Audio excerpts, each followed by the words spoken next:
श्री शिवाय नमस्तुभ्यम। हर हर महादेव। 1 अगस्त तिथि है श्रावण शुक्ल पूर्णिमा की और गुरुजी पंडित प्रदीप मिश्रा जी के बताए पूर्णिमा स्पेशल उपायों को हम आपको इस वीडियो में बताने वाले हैं। साथ ही 7 तिथियों में 5 दीपक वाला उपाय भी आप इस दिन कर सकते हैं। ये काफ़ी सुनहरा अवसर है इस दिन यह उपाय करने का, और इस उपाय से जुड़ी कुछ रोचक और नई जानकारियाँ भी हम आपको इस वीडियो के साथ साझा करेंगे। इस वीडियो में हम आपको बच्चों से लेकर बड़ों तक के लिए सभी के लिए उपाय बताने वाले हैं। आप चाहो तो कोई भी एक उपाय करके इस सावन अधिक मास की पूर्णिमा का पूरा लाभ प्राप्त कर सकते हैं, या फिर आप अपनी आवश्यकता के अनुसार एक से अधिक उपाय भी कर सकते हैं। पहला उपाय आंखों की रोशनी तेज करने के लिए पूर्णिमा का सबसे अच्छा उपाय है। दूसरा उपाय 1 चावल के दाना 1 बेलपत्र का मनोकामना पूर्ति, जो कि पूर्णिमा का सबसे अच्छा विशेष उपाय है। तीसरा उपाय 5 बेलपत्र और 1 कमलगट्टे वाला मनोकामना पूर्ति उपाय है। चौथा उपाय 7 तिथियों में 5 दीपक वाला उपाय है। पांचवा और अंतिम विशेष उपाय शिवलिंग पर विशेष स्थान पर स्पर्श करने वाला मनोकामना पूर्ति उपाय है। सभी उपाय उपयोगी हैं। अगर आप इनमें से एक उपाय भी करते हैं तो आपको इस सावन अधिक मास की जो पूर्णिमा है उसका पूरा लाभ प्राप्त होने वाला है। बिना समय देरी किए बढ़ते हैं पहले विशेष उपाय की ओर। अगर आपकी आंखों की रोशनी कमज़ोर है तो गुरुजी ने पूर्णिमा के दिन करने वाला एक विशेष उपाय बताया है। यह उपाय छोटे से लेकर बड़े तक कोई भी कर सकता है। साथ ही जिनके बच्चों की चित्तवृत्ति स्थिर नहीं रहती है वे भी यह उपाय कर सकते हैं। मतलब छोटे बच्चे जो बहुत ज़्यादा चंचल हो, बहुत उद्यम करते हो, वे भी यह उपाय कर सकते हैं। और साथ में आंखों की रोशनी में तो फ़ायदा मिलेगा ही। आपको चंद्रमौली महादेव का स्मरण करते हुए रुद्राक्ष के छिद्र से पूर्णिमा के चांद के दर्शन करना है। चंद्र भगवान के दर्शन करना है चंद्रमौली महादेव का नाम लेते हुए। शाम के समय जब भी चंद्रमा आ जाए तब आप अपने बच्चों से या फिर घर का जो बड़ा है जिसको आंखों से संबंधित समस्या है उनसे आप पूर्णिमा के चांद का दर्शन करवाएं और उनसे बोलें कि आप चंद्रमौली महादेव का नाम स्मरण करें। 1 से 2 मिनट तक या फिर 1 मिनट तक भी अगर आप दर्शन कर लेते हैं तो उसका लाभ आपको ज़रूर मिलता है। गुरुजी ने कहा यह उपाय आप 1 से 2 पूर्णिमा करके देखिएगा, आपको लाभ मिलना शुरू हो जाएगा। इस उपाय को करने के लिए ऐसा ज़रूरी नहीं कि आपके पास सीहोर कोबरेश्वर धाम का रुद्राक्ष होना चाहिए। आप आपके पास के किसी भी रुद्राक्ष से यह उपाय कर सकते हैं। बढ़ते हैं दूसरे विशेष उपाय की ओर, जो कि पूर्णिमा का सबसे अच्छा मनोकामना पूर्ति उपाय है। इस उपाय को करने के लिए आपको सिर्फ 1 आखा चावल का दाना, मतलब 1 पूर्ण चावल का दाना लेकर शिवालय जाना है। साथ में 1 बेलपत्र भी ले जाना है। अगर बेलपत्र नहीं मिल रही है तो शिवालय पर शिव पर ही चढ़ी हुई बेलपत्र को धोकर आप उसका उपयोग कर सकते हैं। चावल का दाना आपको अपने घर से लेकर जाना है, पूरा होना चाहिए, और 1 कलश जल लेकर जाना है। बस ये 3 चीज़ लेकर आप शिवालय पहुंच जाइए। इसके बाद 1 चावल का दाने को आप शिवलिंग के ऊपर श्री शिवाय नमस्तुभ्यम और चंद्रमौली महादेव का नाम स्मरण करते हुए अर्पित कर दें। इसके बाद आपने जहाँ पर चावल का दाना शिवलिंग के ऊपर अर्पित किया है उसी के ऊपर आपको 1 बेलपत्र अर्पित करना है। पर यह बेलपत्र आपको इस प्रकार से अर्पित करना है कि बेलपत्र की डंडी आपकी ओर होना चाहिए, जहाँ से भी बैठकर आप बेलपत्र अर्पित कर रहे हैं। बेलपत्र अच्छी उपयोग कीजिएगा। टूटी फूटी या कटी हुई बेलपत्र या जिस बेलपत्र में छिद्र हो उस बेलपत्र का उपयोग मत कीजिएगा।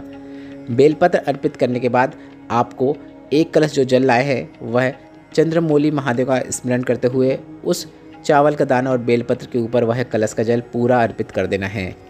बस इतना ही करना होता है। इसके बाद आप हाथ जोड़कर श्री शिवाय नमस्तुभ्यम बोलते हुए चंद्रमौली भगवान का स्मरण करते हुए अपनी मनोकामना बोल दीजिए। और मनोकामना बोलने के बाद एक बार और चंद्रमौली महादेव का स्मरण कर लीजिए। आप चाहो तो जलाधारी से नीचे गिर रहे जल का थोड़ा सा भाग प्राप्त करके उसका आचमन भी कर सकते हैं। बढ़ते हैं तीसरे विशेष उपाय की ओर, जो कि आप इस पूर्णिमा के दिन कर सकते हैं। यह एक ऐसा मनोकामना पूर्ति उपाय है जिसे आप शाम के समय मतलब प्रदोष काल में कर सकते हैं। गुरुजी ने प्रदोष काल में करने को यह उपाय कहा है। वैसे आप यह उपाय पूर्णिमा के दिन सुबह या शाम कभी भी कर सकते हैं। तो यह उपाय के लिए आपको 5 बेलपत्र की आवश्यकता होगी, 1 कमलगट्टे की आवश्यकता होगी और 1 कलश जल की आवश्यकता होगी। 1 कलश में आप जल भर लें। इसके बाद इसमें 5 बेलपत्र डाल दें। 5 बेलपत्र डालने के बाद 1 कमलगट्टा इसके अंदर डाल दें। बस इसके बाद आपको शिवलिंग में जाना है, शिवलिंग के पास में जाना है। आपके घर के नज़दीक में जो भी मंदिर हो वहाँ पर जाकर आप इस कलश के अंदर का जल, बेलपत्र और कमलगट्टा सब शिवलिंग के ऊपर अर्पित कर दीजिए।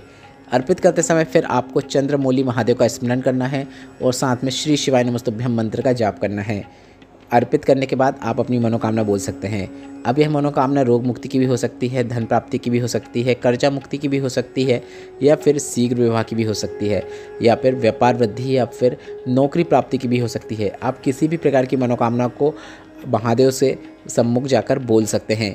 महादेव के सम्मुख जाकर मनोकामना बोलिए। गुरुजी ने कहा आप इस पूर्णिमा उपाय करेंगे, अगली पूर्णिमा आने से पहले आपको आपकी मनोकामना पूर्ण होती हुई नजर आने लगेगी। यह पूर्णिमा का सबसे अच्छा मनोकामना पूर्ति उपाय है। बढ़ते हैं चौथे विशेष उपाय की ओर, जो कि हाल ही में पूर्ण हुई तब शिव महापुराण कथा में गुरुजी ने बताया है।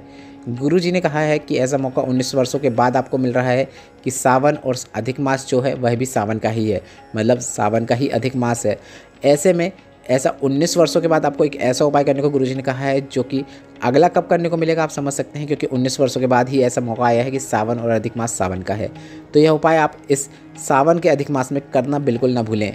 आपको कुछ भी नहीं करना है, आपको अपने घर में ही 5 दीपक प्रज्वलित करना है। अपने घर में जो भगवान का पूजा करते हैं वहाँ पर सामने आप 5 दीपक रखिए। 5 दीपक लंबी बाती के बनाने हैं, आपको उसमें घी का उपयोग करना है।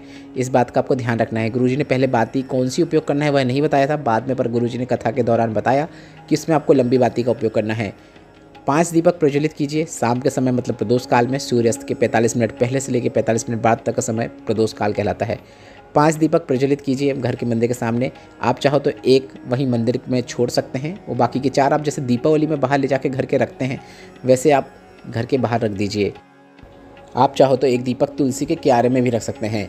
अब कई लोग इसमें यह प्रश्न करते हैं कि हम मंदिर में जाके दीपक प्रज्वलित कर सकते हैं। जी हाँ, बिल्कुल, आप 5 दीपक मंदिर में जाकर भी प्रज्वलित कर सकते हैं। अब 7 तिथियाँ कौन सी है वह 7 तिथियाँ समझ लीजिए। पंचमी, अष्टमी, एकादशी, पूर्णिमा, अमावस्या, शिवरात्रि और प्रदोष। अब आप ये ना सोचें कि हमने पहले यह उपाय नहीं कर पाए हैं तो आप बीच में कर सकते हैं, ऐसा कुछ भी नहीं है। आप कोई एक तिथि में भी उपाय कर सकते हैं या फिर एक से अधिक तिथियों में भी उपाय कर सकते हैं, या तो फिर आप 7 तिथियों में 5 दीपक प्रज्वलित कर सकते हैं। पर अगर आप कोई एक तिथि भी कर रहे हैं या फिर अब शुरुआत कर रहे हैं तो भी कुछ गलत नहीं है। इसकी आपको जो फल है वह ज़रूर प्राप्त होगा। आपके जीवन में कभी भी धन संबंधित कोई परेशानी नहीं रहने वाली है। गुरुजी ने कहा अगर इन 7 तिथियों में जो 5 दीपक प्रज्वलित कर देता है या फिर कोई भी एक तिथि में भी कोई 5 दीपक प्रज्वलित कर देता है, उसके जीवन में कभी भी धन संबंधित समस्या देखने को नहीं मिलती है। तो यह एक ऐसा उपाय है जो कि आपको 19 वर्षों के बाद करने को मिल रहा है, तो आप ऐसा सुनहरा मौका बिल्कुल ना जाने दें। और पूर्णिमा के दिन यह उपाय करके आपको अधिक से अधिक लाभ की प्राप्ति होगी, क्योंकि अधिक मास में जो भी आप कर्म करते हैं, पुण्य करते हैं, वह आपको अधिकता में ही प्राप्त होता है। बढ़ते हैं 5वें और अंतिम विशेष उपाय की ओर। हाल ही में चल रही शिव महापुराण कथा में गुरुजी ने एक और नया उपाय बताया था, जिसमें शिवलिंग पे गुरुजी ने 3 बार स्पर्श करने को कहा था और कहा था 3 बार स्पर्श करके वह हाथ आप अगर अपने नेत्रों में और अपने मस्तक में फेर देते हैं तो आपकी जो भी मनोकामना है महादेव उसे पूर्ण कर देते हैं और आपके मस्तक में जितनी भी परेशानियां हैं उसे सब दूर कर देते हैं। अब वह विशेष स्थान शिवलिंग में कौन सा है आप समझ लीजिए। शिवलिंग में जल जहाँ से नीचे गिरता है, जलाधारी से जल जहाँ से नीचे गिरता है वहाँ पर आपको स्पर्श करना है। आप वीडियो के माध्यम से देख के समझ सकते हैं कि किस स्थान पर आपको 3 बार स्पर्श करना है। 3 बार स्पर्श करते समय आप 3 बार श्री शिवाय नमस्तुभ्यम भी बोल दीजिए और इसके बाद वह हाथ अपने नेत्रों में फेर दीजिए, अपने मस्तक में फेर दीजिए। बस इतना ही करना होता है। इस उपाय को करने के लिए कोई भी सामग्री की आवश्यकता नहीं होती है। इस वीडियो में बताए गए उपाय से संबंधित अगर अभी भी आपके मन में कोई प्रश्न हो तो वे प्रश्न आप कमेंट के जरिए पूछ सकते हैं। मेरे द्वारा दी गई जानकारी अगर आपको थोड़ी सी भी उपयोगी लगी हो तो वीडियो को लाइक करके कमेंट बॉक्स में हर हर महादेव टाइप करना ना भूलें।